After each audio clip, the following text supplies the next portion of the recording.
Bon, eh bien salut tout le monde, c'est Face. Aujourd'hui on se retrouve pour une nouvelle vidéo. Anecdote, pour changer un petit peu.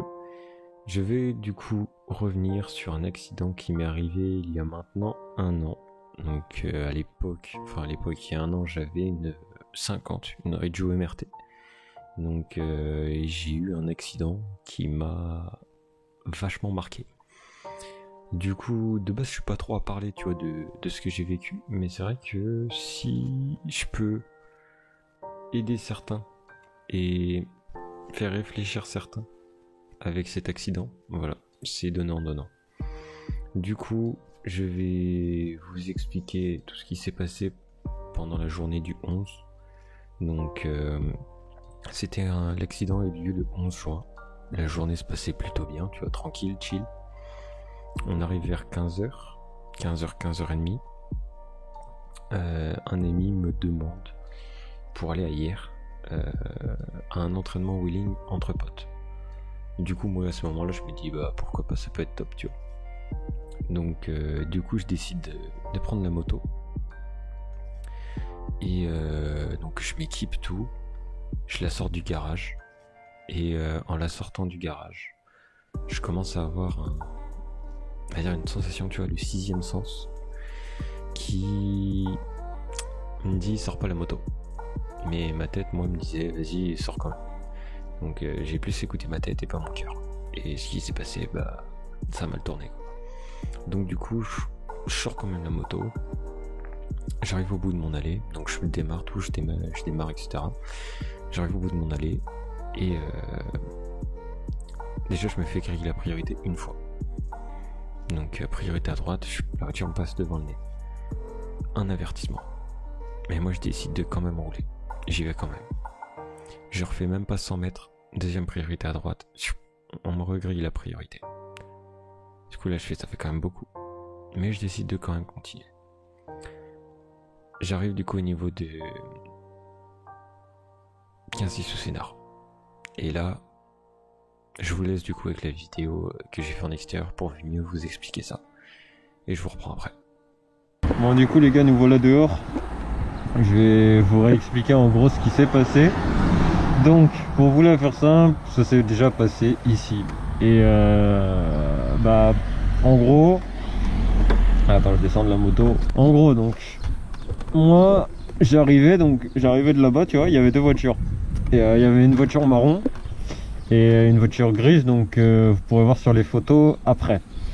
Et du coup, ce qui s'est passé en fait, c'est que comment j'arrivais donc de là-bas, là où il y a la voiture grise qui arrive, j'arrivais et tu vois, c'est en liseré, en pointillé plutôt. Et du coup, moi je voulais faire un dépassement, donc dépasser les deux voitures. Donc je dépasse la première voiture, je fais un appel de phare, je commence à dépasser. La première voiture se rabat légèrement à droite, c'est bon, tout est ok, elle me laisse passer. On arrive à la deuxième. Du coup là, ça a pas vraiment fait bon ménage, quoi. La deuxième, là où il y a le logo vélo, et elle a commencé à se rabattre. Elle avait la fenêtre ouverte, ça, je me suis dit ah, c'est bon, elle va me laisser passer. Et je commence à faire le dépassement, et en fait elle a commencé à freiner ici, et d'un coup elle a tourné. Donc là sur le sens interdit, elle a tourné claque d'un coup. Moi du coup je percute, et en percutant la moto elle fait un vol plané direct. Et en faisant un vol plané direct, ce qui se passe c'est que la moto elle vole. Et moi du coup je suis projeté. Donc du coup ouais, moi je suis projeté claque jusqu'à à peu près là, le 1, 2, 3, le troisième tiret. Et je commence à faire des roulades, donc quasiment au poteau là-bas. Donc deuxième poteau, le poteau qui est le plus à gauche. Et du coup donc je fais des roulades, clac, je me fais une espèce de genre pas un coup du lapin, tu vois, mais un claquage de la nuque sur le poteau. Et après la moto elle, du coup quand elle a percuté, elle a fait un vol plané aussi, et puis ensuite elle a fait plein de roulades jusqu'à à peu près le passage piéton. Donc du coup voilà. Et après donc il y a une amie qui est arrivée, qui m'a fait les gestes de premier secours. Je la remercie pour ce qu'elle a fait. Et puis je vous laisse avec la suite. Du coup, donc on se retrouve donc là après. Ce qui s'est passé, c'est que j'ai comment moi je me suis retrouvé du coup par terre. Je suis resté inconscient jusqu'à ce que je me sois réveillé dans le camion de pompier. À savoir que entre temps, il y avait donc une amie, elle se reconnaîtra, qui m'a fait les gestes de premier secours tout de suite quand elle a vu l'accident. Et le mec avec qui j'ai eu l'accident, donc avec la voiture, lui est parti garer sa voiture. Moi, je me suis retrouvé, donc j'étais toujours allongé sur les poteaux, tu vois. On attend, donc ils appellent les secours, et normalement, il y aurait dû avoir un hélicoptère qui venait me prendre en charge directement pour m'envoyer sur un autre hôpital. Alors je ne sais pas lequel, mais voilà, j'aurais dû être héliporté. Et au final, ils ont appelé un camion de pompiers qui était juste à côté, qui était à 5 minutes, qui était sur l'hôpital de Galien, qui était vraiment à 5 minutes de l'hôpital. Du coup, donc le camion de pompiers arrive. J'ai des amis en fait en moto qui sont passés en moto, et quand ils ont vu un camion de pompiers, ils ont vu des voitures de police, ils ont vu une dépanneuse, ils ont vu une moto couchée par terre, et quand ils ont regardé la moto, ils ont tout de suite compris que c'était moi, ils ont tout de suite vu que c'était ma moto, ils ont appelé mes amis avec qui je devais faire l'entraînement wheeling, et quand du coup mes amis sont arrivés sur place, qui m'ont vu dans le camion de pompiers, moi j'étais encore un peu inconscient, mais j'ai repris conscience, on va dire quelques minutes après. Et du coup, donc quand je reprends conscience, pour me remettre à ma place, voilà. Du coup, donc moi je me réveille, tu vois. Et genre j'étais vraiment en mode thug, genre limite thug, tu vois. Et je me mets debout dans le camion, mais je sentais pas en fait encore la douleur, tu vois. Je sentais vraiment rien encore, parce qu'il y avait l'adrénaline, tout ça.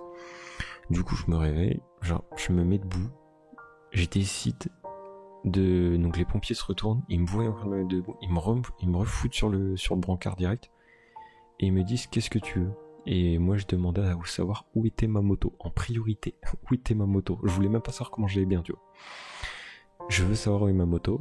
Ils en trouvent, tu vois, à la porte du camion. Et c'est vrai que dès qu'ils ont entrouvert, là ton cerveau il reçoit plein d'informations, et tu commences à être choqué. Sur le moment, je vois ma moto sur la dépanneuse en pièces. Franchement, il y avait le guidon, il était plié, la fourche pliée. Je vois tout l'arrière arraché, tout ça. Je me fais oh putain, qu'est-ce qui s'est passé? Je regarde à côté, je vois des voitures de police. Je regarde à côté, je vois mes potes qui sont vraiment pas bien. Ils étaient sur le trottoir, ils étaient vraiment pas bien. Et du coup là, moi je me dis, qu'est-ce qui s'est passé? Et donc ils me posent, donc les pompiers, tout ça, me posent des questions, savoir comment je m'appelle, tout ça. Donc on va dire que j'arrivais à reprendre facilement connaissance, parce qu'au final j'ai su dire mon nom, mon prénom, tout ça. Et donc la police arrive, et moi ce qui m'aura le plus marqué, c'est cette scène-là. Le fait de me dire que j'étais dans le camion, de voir mes potes, moi j'appelle ça comme ça, tu vois, c'est mon expression, mais ils étaient farinés, quoi, ils étaient vraiment blancs, tu vois, ils étaient pas bien. Et moi de me dire putain, je suis dans un camion, c'est qui est en tort. Et après les pompiers, quand ils ont fait demi-tour et tout avec le camion pour m'emmener, il y avait le flic qui était à côté. Je disais qui est en tort, qui était en tort. Je voulais savoir. Et les flics me disaient pour le moment c'est pas la question, tu peux te relaxer. Et en fait sur le moment, tu vois, j'ai pas tout de suite senti, mais parce que j'étais plus préoccupé par ce qui s'était passé. J'ai commencé à me dire oula, il commence à y avoir des douleurs un peu. Et je ne sentais plus ma jambe droite, et je n'avais plus de sensation dans mon bras gauche. Du coup là je commençais à vraiment flipper. Arrivé du coup à l'hôpital, ils me descendent du camion. Quand je vois mes parents arriver, ça fait mal, hein, mais quand tu vois ta daronne en larmes, quand tu vois ton père qui est pas bien, ça fait mal. Moi ça m'a ouf. Et du coup donc ils me transportent tout de suite dans les salles de radio et tout. Parce qu'en fait, tous les dégâts que j'avais, ils étaient pas externes. J'avais, grâce à mon équipement, extérieurement, je n'avais pas de peau brûlée, je n'avais rien. Tous mes dégâts étaient internes, mais ils étaient assez graves. Et du coup, ils me font passer des radios, tout ça. Donc après, quand ils m'ont fait les radios, etc., ils viennent me voir dans la chambre, et je vois des infirmières, je vois des médecins, tout ça arriver. Là, je me dis, oula, qu'est-ce qui se passe, tu vois? Et je vois une machine dans l'orme. Et là je commence à me rigoler, tu vois. Au final, parce que j'avais du mal en fait à respirer. Donc du coup dès qu'ils arrivent dans ma chambre, ils me mettent sur anesthésie. Ils me font une opération et ils me branchent sur machine respiratoire. Donc voilà, moi j'ai pas senti, tu vois, tout ça. Et quand je me suis réveillé, je commence à bouger et je sens, dès que j'ai bougé mon bras, je sens un tuyau, tu vois, bizarre sur le côté. Et en fait, quand j'ai regardé, j'avais ici, il me semble, enfin un tuyau, tu vois, qui partait du côté de mon bras, donc en dessous de mon bras, tu vois, et qui remontait jusqu'au poumon. Et du coup, en fait, ce tuyau, il permettait en fait c'était le seul tuyau qui me permettait de respirer, en fait. Donc du coup, une fois que j'avais pris conscience que j'avais une machine qui me permettait de respirer et que du coup j'étais réveillé, ils me font un petit récap vague, mais c'est dans la semaine après que j'ai appris que j'avais un peu plus que ça. Ils me disent, j'ai eu des poumons décollés, donc j'ai eu des pneumothorax, donc gauche et droite. J'ai eu toute ma jambe, donc gauche, vachement amochée, tu vois. Et à savoir que mon pied, donc je n'avais pas mes bottes de moto. J'avais fait le con, je les avais pas mis. Et au final, j'avais des baskets. Et moi, mon pied, il a pas assumé, tu vois. Du coup, triple fracture pied droit. J'ai eu aussi une fracture au pied gauche. Et ensuite, du coup, j'ai eu un traumatisme à l'épaule gauche et une fracture de l'omoplate gauche. Donc, du coup, ça a été les premiers dégâts qui ont été visibles. Et après, on a au fur et à mesure découvert, durant la semaine, que j'avais eu un trauma crânien et que j'avais eu un rachisme cervical. Et comme ils me l'ont dit, je n'aurais pas eu mon casque ou je n'aurais pas eu ma dorsale. Ma dorsale, juste la dorsale, les gars. J'avais une veste et elle avait une dorsale. Je n'aurais pas eu une dorsale ou un casque. J'étais mort. Sans déconner. Et c'est ça qui m'a en fait le plus marqué, parce qu'ils m'ont dit qu'en fait le rachisme cervical, pour vous faire simple, il y a eu quelques millimètres et c'était la cervicale 7 qui était à rien d'être sectionnée. Du coup, j'aurais pu être tétraplégique. Ça m'a... En fait, c'est tous ces moments, quand tu les revis, ça te... Bon. Du coup, après, on arrive à la sortie de l'hôpital. Donc, le 17. Je sors de l'hôpital le 17. Il n'y a eu qu'une semaine. Je suis resté une semaine à l'hôpital et encore ça a été. Tu vois, parce que ça aurait pu être beaucoup plus long. Et aussi à savoir que je rétablissais très vite. J'arrivais à reprendre de l'énergie très rapidement. Et du coup, donc je sors de l'hôpital et ils essayent de me faire marcher. Donc on me plâtre le pied, tout ça. On me donne des béquilles et ils essayent de me faire marcher. Impossible. Et là, je commençais à pas rigoler. Au final, je suis resté quasiment... Donc l'avantage, c'est que j'ai été bien soutenu par mes parents. Et à la sortie de l'hôpital, du coup, ils m'ont dit, c'est fauteuil roulant. Et quand t'entends ça, tu vois, ça te... Ouf, tu vois, ça te remet une bastos. Du coup, je sors de l'hôpital en fauteuil roulant. Et donc ensuite, je suis resté pendant facilement deux bonnes semaines faciles chez moi, sans bouger. Parce que je n'avais pas envie de me voir dans le fauteuil roulant. Et du coup, donc, je reçois toujours des messages de soutien de mes potes. J'ai des membres de ma famille qui sont venus me voir. J'ai des amis, des voisins qui sont aussi venus me voir. Donc, ça me faisait plaisir de voir beaucoup de gens, beaucoup de personnes présentes. Donc voilà. Et puis après, donc bon, après ça, c'est les détails que je passe. Et j'ai eu donc de la kiné, tout ça, pendant 2-3 mois. Donc j'ai essayé de me remettre sur pattes, tu vois, très rapidement. Et même moi, en fait, j'avais tellement de hargne, tu vois, pendant la semaine d'hôpital, pour te faire simple. Quand j'étais à l'hôpital, quand l'infirmière est venue, elle fait, tu vois, quand on dit que la moto c'est dangereux, on en voit souvent venir pour des accidents de moto, et que tu ne remonteras plus sur une moto. J'ai fait, dans 3 mois vous me revoyez sur une moto. Et du coup je suis de retour sur une moto, sur ma 125.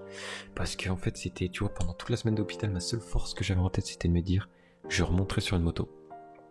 Pendant les 3 mois de kiné, du coup j'ai passé toutes mes vacances en fait à faire du rétablissement. J'ai fait beaucoup de vélo, j'ai fait beaucoup aussi de gym, tout ça. J'ai fait vraiment beaucoup de trucs tout seul de mon côté.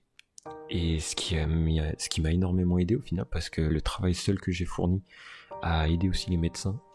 Et du coup, donc, j'ai pu progresser et me remettre sur pied très vite.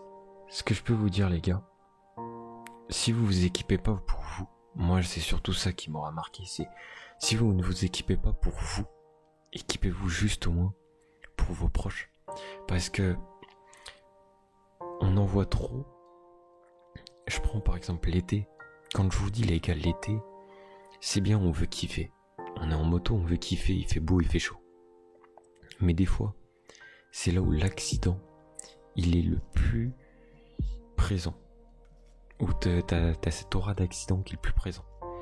Donc, si je peux vous donner un conseil, les gars, c'est tu fais de la moto, mais assume jusqu'au bout. Moi, mec, qu'il fasse 50 degrés, ou qu'il fasse -5, qu'il fasse la température que tu veux dehors, je mets un cuir, gros. Je mets mon cuir sur le dos. Full équipé. Donc, je mets même des bottes. Maintenant, je te jure que depuis mon accident, gros, j'ai mes bottes constamment. J'ai constamment mes bottes.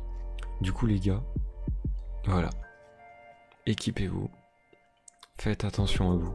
Moi, je remercie infiniment toutes les personnes qui ont été là. Mes amis, ma famille, tous les proches qui ont été là, certains de mes voisins, vraiment beaucoup de personnes. C'est un accident qui m'aura marqué, encore une fois. Du coup, donc, je vous ai mis quelques photos aussi, parce que, donc c'est vrai, mais j'avais pas la GoPro, tu vois, à ce moment-là. Donc, du coup, c'est des photos, des snaps faits sur le moment. Donc, ça, c'est peu, mais c'est suffisant, je pense, par rapport à ce qui s'est passé. Donc voilà, les gars. J'espère que la vidéo vous aura plu. Si c'est le cas, comme d'habitude, n'hésitez pas à liker, commenter et partager la vidéo. Ça me fera extrêmement plaisir, les gars. Ride safe, faites attention à vous. Et puis moi, je vous dis à la prochaine pour une prochaine vidéo. C'était FaZe. Allez, tchuss.